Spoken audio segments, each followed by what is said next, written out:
Assalamualaikum warahmatullahi wabarakatuh. Peserta didik kelas 10 dalam fase E yang dirahmati Allah. Mari kita panjatkan puji syukur kehadirat Allah Subhanahu wa taala yang telah memberikan kita kesehatan dan kesempatan untuk berkumpul di media online untuk membahas materi akhlak masmumah dan akhlak mahmudah. Salawat dan salam kita haturkan kepada Nabi Muhammad SAW, suri tauladan akhlak manusia, akhlak mulia yang menjadi panutan umat manusia. Baiklah teman-teman semuanya, mari kita sama-sama mempersiapkan diri untuk membahas materi PAI pada hari ini. Yang akan Ibu bahas adalah menghindari akhlak masmumah dan membiasakan akhlak mahmudah agar hidup nyaman dan berkah. Oke, sebelum kita masuk ke materinya, apakah teman-teman tahu, mengerti bahwa akhlak masmumah dan akhlak mahmudah ini berbeda? Atau jangan-jangan teman-teman di sini berpikir bahwa kedua akhlak itu sama? Baiklah, mari kita jawab. Kita masuk ke materinya. Definisi akhlak masmumah dan akhlak mahmudah. Ternyata akhlak masmumah dan akhlak mahmudah itu memiliki perbedaan ya. Akhlak masmumah adalah sifat atau perilaku buruk yang harus dihindari seperti sombong, iri, dengki, pemarah, dan sifat-sifat buruk lainnya. Jadi, kalau kita membahas akhlak masmumah, itu kaitannya dengan akhlak-akhlak yang tidak terpuji atau akhlak yang tercela. Baiklah, kemudian kita masuk ke akhlak mahmudah. Akhlak mahmudah adalah sifat atau perilaku terpuji yang harus dibiasakan. Contohnya, jujur, sabar, rendah hati, pemaaf, dan sifat-sifat baik lainnya. Teman-teman harus sadar bahwa akhlak masmumah harus kita hindari, sedangkan akhlak mahmudah harus kita biasakan ya. Nah, kita masuk ke dampak negatif dari akhlak masmumah. Kenapa sih akhlak masmumah harus kita hindari? Kenapa tidak kita kerjakan saja? Ternyata ada dampak negatifnya nih teman-teman. Yang pertama, hubungan sosial. Akhlak buruk bisa merusak hubungan dengan orang lain dan menyebabkan konflik. Bayangkan, bila teman-teman melakukan sesuatu kebohongan kepada orang lain, pastinya teman-teman tidak akan dipercaya lagi. Artinya, hubungan sosial teman-teman akan berdampak tidak baik dengan orang lain, ya. Yang kedua, dampak negatif dari akhlak masmumah adalah ketenangan jiwa. Mengapa nih keterangan jiwa? Ternyata sifat negatif seperti contohnya dengki dan marah bisa mengganggu ketenangan batin dan mental teman-teman semuanya. Bayangkan kalau setiap hari perasaan teman-teman itu marah terus, jengkel terus, tentunya mental kita tidak akan stabil ya. Maka harus dihindari si akhlak masmumah tadi. Kemudian yang ketiga, kehidupan beragama juga akan berdampak ternyata. Akhlak buruk bisa menghambat kedekatan kita dengan Tuhan dan penghambatan ibadah. Contohnya, kalau teman-teman punya rasa sombong dalam diri, aku sudah sangat Islami, aku sudah sangat beriman kepada Allah. Sombong tadi akhirnya membuat teman-teman tidak mau beribadah lagi kepada Allah. Maka jangan sampai teman-teman membiasakan diri untuk melakukan akhlak-akhlak masmumah tadi ya. Ada 3 ya teman-teman ya, yaitu hubungan sosial, ketenangan jiwa, dan kehidupan beragama.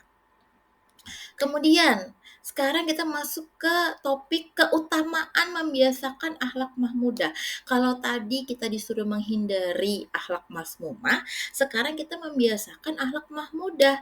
Apa sih yang akan menjadi poin di sini? Nah, yang pertama, ketika kita membiasakan akhlak baik dalam diri kita, maka yang pertama kita dapatkan adalah ketenangan hati. Kenapa?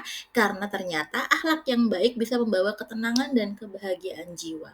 Bayangkan kalau teman-teman setiap hari berkata-kata yang jujur, berkata-kata yang baik, maka hidup teman-teman insya Allah akan nyaman. Ya, yang kedua akan menciptakan hubungan harmonis. Nah, akhlak terpuji bisa membina hubungan baik dengan orang lain. Contohnya, ketika teman-teman selalu bersikap jujur, bersikap amanah, bersikap adil, berkata-kata yang baik, maka hubungan sosial, hubungan kekerabatan dengan pertemanan tentunya akan terjalin lebih baik lagi, lebih harmonis. Akan tercipta kerukunan, kekompakan ya. Jika teman-teman bisa menunjukkan bahwa teman-teman bersikap akhlak mahmudah ya. Yang ketiga, kedekatan dengan Tuhan. Akhlak yang baik bisa memudahkan seseorang untuk mendekatkan diri kepada Tuhan. Iya, cocok sekali, betul sekali. Karena ketika kita ikhlas beribadah kepada Allah, tentunya kita akan lebih mudah lagi, akan lebih senang mendekatkan diri kepada Allah yang Maha Esa.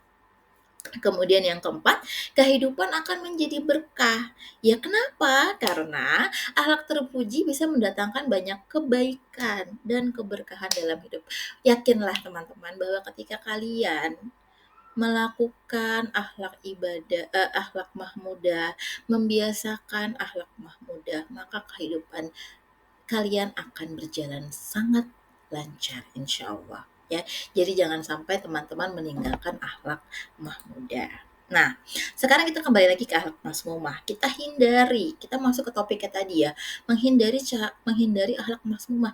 Bagaimana caranya? Nah, di sini sudah dituliskan ada 3 poin. Yang pertama, introspeksi diri. Kenali dan sadari sifat-sifat buruk yang ada dalam diri kita. Apa ya? Sifat yang jelek dalam diri kita itu apa ya? Mungkin kita suka berkata yang bohong, kita suka berkata dusta. Kemudian kita suka mengingkari janji. Kemudian kita suka berkata kasar. Kemudian kita suka sombong, suka memburukan orang lain, menjelek-jelekan orang lain. Nah, introspeksi.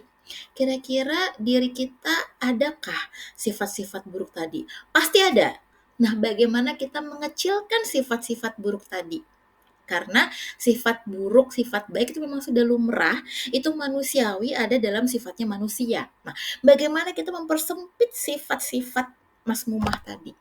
Akhlak-akhlak yang jelek tadi bisa kita tinggalkan pelan-pelan, introspeksi. Kira-kira bagaimana ya saya supaya tidak jadi orang yang suka berbohong? Bagaimana ya saya nggak mau berbohong hari ini? Coba challenge dirinya untuk bisa melakukan kebaikan setiap harinya. Artinya kita mengecilkan sifat jelek yang ada di dalam diri kita ya. Kemudian yang kedua yaitu perbaiki pemikiran. Ubah pola pikir kita dari yang sering berpikir negatif menjadi lebih positif. Aduh, saya ini kok orangnya begini ya. Mungkin kita punya sifat buruk yang tidak baik ya. Contohnya tadi kita sering berkata-kata yang jelek, kata-kata yang tidak baik keluar dari lisan kita. Mungkin sering mengucapkan kata-kata yang kebun binatang tadi. Nah, ubah. Ya Allah, saya mau berubah. Saya harus bisa mengucapkan kata-kata yang baik. Yang tadinya kata-kata binatang yang keluar, ubah menjadi kata-kata yang lebih baik. Ya, bisa kok teman-teman. Asalkan kita mau mencoba. Ya. Kemudian yang ketiga, cara menghindari akhlak masmumah yang ketiga adalah pegang teguh nilai. Kita berprinsip, prinsip eh, hizibkan dalam diri kita bahwa ketika kita berkata-kata yang tidak baik, maka kita akan mendapatkan dosa. Ya, ketika kita berkata-kata yang baik, maka kita akan mendapatkan pahala. Tidak ada salahnya ketika teman-teman berkata-kata kasar, ingin mengucap kebun binatang, kalian ubah menjadi astagfirullahalazim. Ya Allah, ampuni aku. Nah, itu bisa teman-teman. Asal kita bisa memegang teguh pendirian bahwa ketika kita berkata kasar itu akan mendapatkan dosa, dan ketika kita berkata yang baik maka akan mendapatkan pahala. Seperti itu. Kemudian teknik membiasakan akhlak mahmudah. Nah, tadi cara menghindari akhlak mahmudah, sekarang bagaimana cara kita membiasakan diri untuk akhlak mahmudah? Yang pertama tentunya perbanyak ibadah. Ketika kita perbanyak ibadah, kita rutin salat, rutin berdoa, rutin berzikir, maka kita akan mendekat diri kepada Tuhan dan akhirnya kita akan takut melakukan dosa. Kita akan takut melakukan perbuatan yang tercela. Ya, apalagi kalau mulut kita tadi sering berzikir seperti yang saya contohkan di sebelumnya, bahwa kalimat-kalimat yang kita ucapkan adalah kalimat-kalimat thayyibah. Astagfirullah, Masya Allah, Subhanallah, dan sebagainya. Ya. Kemudian yang kedua, mempelajari ilmu agama. Tentunya kita akan terbiasa berakhlak mahmudah ketika kita sering membaca yang baik, membaca Quran, mengkaji Al-Quran, hadis, apa makna-makna yang terselubung dalam Al-Quran dan Al-Hadis, kemudian kita praktekkan juga ajaran agama, maka itu akan memperkuat iman dan akhlak kita, ya. Kemudian yang ketiga, bergaul dengan yang baik. Kita harus bisa memilih teman untuk bergaul.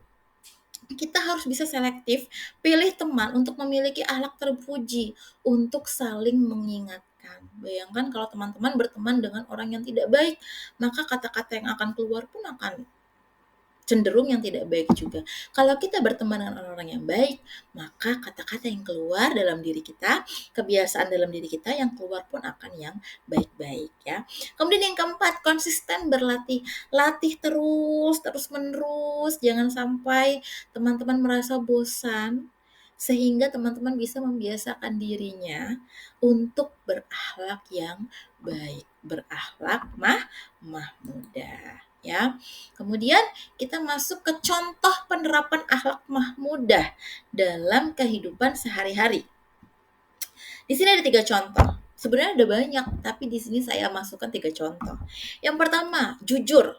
Selalu berkata dan bertindak jujur dalam kehidupan sehari-hari. Jangan suka berbohong, ya. Kalau kita membiasakan jujur, membiasakan berkata yang baik, membiasakan berkata-kata yang indah, yang thayyibah, kalimat-kalimat thayyibah, maka insya Allah akan sangat mudah menerapkan akhlak mahmudah dalam diri kita. Ya, yang kedua, disiplin. Tentunya kita harus disiplin tepat waktu dalam melaksanakan kewajiban-kewajiban kita sebagai umat muslim. Contohnya apa, teman-teman? Ada yang tahu? Iya, betul.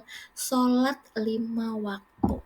Sholat 5 waktu adalah tugas dan kewajiban kita sebagai orang Islam.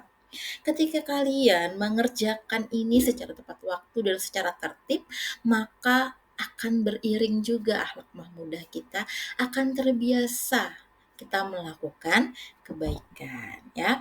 Yang ketiga, peduli, membantu dan peduli terhadap sesama yang membutuhkan. Kalau kita bisa peduli dengan orang lain, kita cekatan membantu orang yang kesusahan, maka tentunya akhlak mahmudah, akhlak-akhlak terpuji akan bersarang dalam diri kita, ya. Jadi kita akan sangat terbiasa ketika kita melakukan kebaikan. Tentunya itu semua harus dijalani dengan konsisten, dengan dengan tertib, teratur, supaya kita terbiasa melakukan akhlak-akhlak baik dalam diri kita. Kemudian ini menjadi kesimpulan dan hikmah pada pembelajaran hari ini, bahwa menghindari akhlak mazmumah dan membiasakan diri dengan akhlak mahmudah adalah kunci untuk menjalani kehidupan yang nyaman, damai, dan penuh berkah. Hal ini tentunya sejalan dengan ajaran agama Islam yang menekankan pentingnya memiliki akhlak yang mulia. Teman-teman semuanya, teman-teman kelas 10 fase E, ada baiknya bila kita memulai membiasakan diri dengan berakhlak mahmudah dari diri kita sendiri, dari lingkup kecil kita, diri kita sendiri, kemudian kita ajak keluarga kita, ayah dan ibu kita, adik dan kakak kita, teman-teman kita, sehingga pada akhirnya teman-teman bisa menjadi pribadi muslim yang baik, bisa mencontoh akhlaknya Rasulullah Shallallahu Alaihi Wasallam, yaitu membiasakan diri dengan akhlak mahmudah dan berusaha untuk menghindari sejauh-jauhnya akhlak mazmumah. ya. Semoga apa yang saya sampaikan pada hari ini bisa bermanfaat untuk teman-teman semuanya dan bisa dipraktekkan dalam kehidupan sehari-hari. Sekian pembelajaran pada hari ini. Assalamualaikum warahmatullahi wabarakatuh.